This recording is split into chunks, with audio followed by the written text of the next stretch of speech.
എല്ലാ കൂട്ടുകാർക്കും നമസ്കാരം. നമ്മുടെ പുതിയ വീഡിയോയിലേക്ക് സ്വാഗതം. ഇന്നത്തെ നമ്മുടെ വീഡിയോ വളരെ സ്വാദിഷ്ടമായിട്ടുള്ള നല്ലൊരു അയല പൊരിച്ചതാണ്. ഈ ഒരു അയല പൊരിച്ചെടുക്കാനായിട്ട് ഒരു പ്രത്യേക മസാലയാണ് നമ്മൾ തയ്യാറാക്കിയിട്ടുള്ളത്. ഇതുപോലൊരു അയല ഫ്രൈ ഉണ്ടാക്കി കഴിഞ്ഞാൽ ഒരു പ്ലേറ്റ് ചോറ് നിറയെ തന്നെ കഴിക്കാനായിട്ട് ഇതൊരെണ്ണം തന്നെ മതിയാകും. നല്ല സ്വാദാണ് കഴിക്കാനായിട്ടും. ഈ ഒരു മസാല എല്ലാം കൂടെ ഒരു മിക്സിയുടെ ജാറിലിട്ട് അരച്ചൊന്ന് പുരട്ടി എടുത്തു കഴിഞ്ഞാൽ ഇതുപോലെ നല്ല ക്രിസ്പിയും ടേസ്റ്റിയുമായിട്ടുള്ള അയല പൊരിച്ചത് നമുക്ക് എല്ലാവർക്കും വീടുകളിൽ തയ്യാറാക്കാൻ പറ്റുന്നതുമാണ്. വീഡിയോ കാണുമ്പോൾ നിങ്ങൾക്ക് ഇഷ്ടപ്പെടുവാണെങ്കിൽ നിങ്ങളുടെ വിലയേറിയ ലൈക്കുകൾ തരാൻ മറക്കല്ലേ കൂട്ടുകാരെ. അപ്പോൾ ഉടൻ തന്നെ നമുക്ക് നമ്മുടെ വീഡിയോ കാണാൻ പോകാം. ഇനി നമുക്ക് അയല ഫ്രൈ തയ്യാറാക്കാൻ തുടങ്ങാം. ഇതിനായിട്ട് ഞാനിവിടെ 3 വലിയ അയലയാണ് എടുത്തിട്ടുള്ളത്. ഇനി നമുക്കിതിലേക്ക് ഒരു മസാല ഒന്ന് അരച്ചെടുക്കണം. നമ്മളിന്നൊരു പ്രത്യേക രീതിയിലാണ് ഇതിലേക്കുള്ള മസാല തയ്യാറാക്കി എടുക്കാൻ പോകുന്നത്. അപ്പോൾ നമുക്ക് ആ മസാല എന്തൊക്കെയാണെന്ന് നോക്കാം. മസാല തയ്യാറാക്കി എടുക്കാനും വേണ്ടിയിട്ട് ആദ്യമേ നമുക്ക് ആവശ്യമായിട്ടുള്ളത് കല്ലുപ്പാണ്. കല്ലുപ്പിന്റെ കൂടെ തന്നെ 1/4 ടീസ്പൂൺ അളവിലും കുറച്ചായിട്ട് പെരിഞ്ചീരകം എടുത്തിട്ടുണ്ട്, 1 ടീസ്പൂൺ അളവിലെ കുരുമുളക്, 2 തണ്ട് കറിവേപ്പില, 1 നുള്ള് ഉലുവപ്പൊടി, 1 നുള്ള് മഞ്ഞൾപ്പൊടി, 1/4 ടീസ്പൂൺ അളവിലെ മല്ലിപ്പൊടി, 1 നുള്ള് നല്ല ജീരകം, ഇതുപോലൊരു ചെറിയ കഷ്ണം ഇഞ്ചി, ഒരു 10 അല്ലി വെളുത്തുള്ളി, ഒരു 4 വലിയ കൊച്ചുള്ളി, 1 സ്പൂൺ അളവില് മുളക് പൊടി. ഇതൊരു മിക്സിയുടെ ജാറിലേക്ക് ഇട്ട് കൊടുത്ത് നല്ല പോലെ ഒന്ന് അരച്ചെടുത്തിട്ട് വരാം. മസാലകൾ അരച്ചെടുക്കുന്ന സമയത്ത് അതിലേക്ക് 1 സ്പൂൺ അളവില് വിനാഗിരി കൂടി ചേർത്തിട്ട് വേണം കേട്ടോ അരച്ചെടുക്കാനായിട്ട്. അങ്ങനെ നമ്മുടെ മസാല ഇതുപോലെ ഒന്ന് അരച്ചെടുത്തിട്ടുണ്ട്. ഇനി മസാല ഈ ഒരു പാത്രത്തിന്റെ സൈഡിലായിട്ട് ഒന്ന് വെച്ചു കൊടുക്കാം. മസാല പാത്രത്തിന്റെ അരികു ഭാഗത്താക്കി വെച്ചതിന് ശേഷം മീനിലേക്ക് ഇതുപോലെ ഒന്ന് തേച്ച് പിടിപ്പിക്കാം.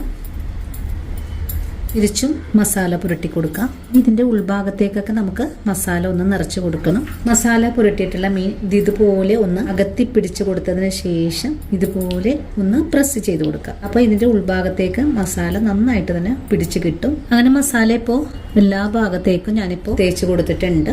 ഇനി നമുക്ക് ഈ മസാല ഒന്ന് മാറ്റി വെക്കാം.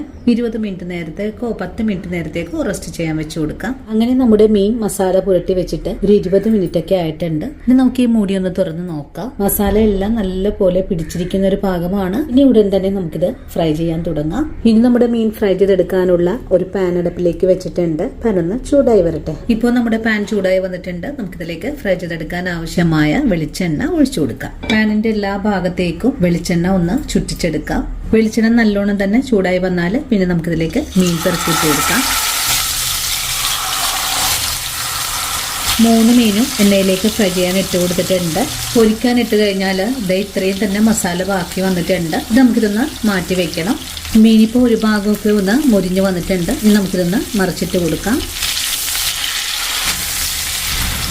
അങ്ങനെ മീൻ ഇവിടെ 3ഉം മറിച്ചിട്ട് കൊടുത്തിട്ടുണ്ട്. മീൻ മൊരിഞ്ഞു വരുന്ന സമയം കൊണ്ട് നമ്മളിതുപോലെ മാറ്റി വെച്ചിട്ടുള്ള മസാല ഈ ഒരു പാനിന്റെ അരികു ഭാഗത്തേക്ക് ഇട്ട് കൊടുക്കാം. ഇനി മസാല നല്ലതുപോലെ ഇളക്കി ഒന്ന് മൊരിയിച്ചെടുക്കാം. ഉള്ളിയും വെളുത്തുള്ളിയൊക്കെ ചേർത്തിട്ടുള്ളത് കൊണ്ട് ഒന്ന് മൊരിഞ്ഞു വരാനായിട്ട് കുറച്ച് താമസം എടുക്കും.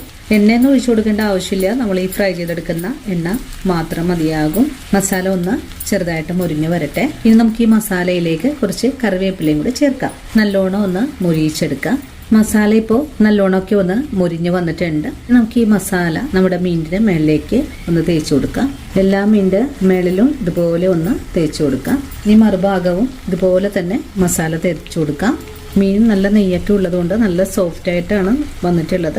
ഇനി നമുക്ക് തിരിച്ചും മറിച്ചും ഒക്കെ ഇട്ട് കൊടുത്ത് ഈ ഒരു മസാല മീനിലേക്ക് പിടിപ്പിച്ചെടുക്കാം. 2 ഭാഗവും മസാലയിൽ കിടന്നൊന്ന് മുരിഞ്ഞു കഴിഞ്ഞാൽ പിന്നെ നമുക്ക് ഫ്ലെയിം അങ്ങ് ഓഫ് ചെയ്ത് കൊടുക്കാം. ഈ ഒരു സമയത്ത് മീനിന്റെ മസാലകൾ ഒരു തരി പോലും കരിയാതെ തന്നെയാണ് നമ്മൾ ഫ്രൈ ചെയ്തെടുത്തിട്ടുള്ളത്. മീനിന്റെ ഉൾഭാഗത്ത് നല്ല സോഫ്റ്റ് ആണ്. അതുകൊണ്ട് മറിച്ചിട്ടൊക്കെ കൊടുക്കാനായിട്ട് കുറച്ച് ബുദ്ധിമുട്ടൊക്കെ ഉണ്ടാവും. വളരെ ശ്രദ്ധ കൊടുത്ത് വേണം ഇതുപോലെ ഒന്ന് മുരിയിച്ചെടുക്കാനായിട്ടും.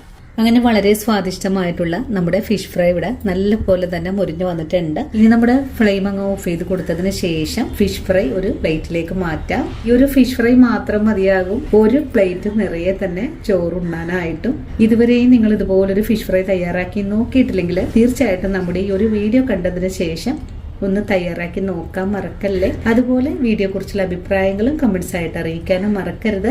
ഇനിയിപ്പോൾ ആദ്യമായിട്ട് നമ്മുടെ വീഡിയോസ് കാണുന്ന കൂട്ടുകാർ ആരെങ്കിലും ഉണ്ടെങ്കിൽ നമ്മുടെ പേജ് ഒന്ന് ഫോളോ ചെയ്ത് നമ്മുടെ ഫാമിലിയിലെ മെമ്പർ ആകാനും മറക്കല്ലേ. അപ്പോൾ ഇനിയും നല്ലൊരു വീഡിയോ ആയിട്ട് നാളെ കാണാം. അതുവരെയും ഒത്തിരി സ്നേഹത്തോടെ വീണ്ടും കാണാം.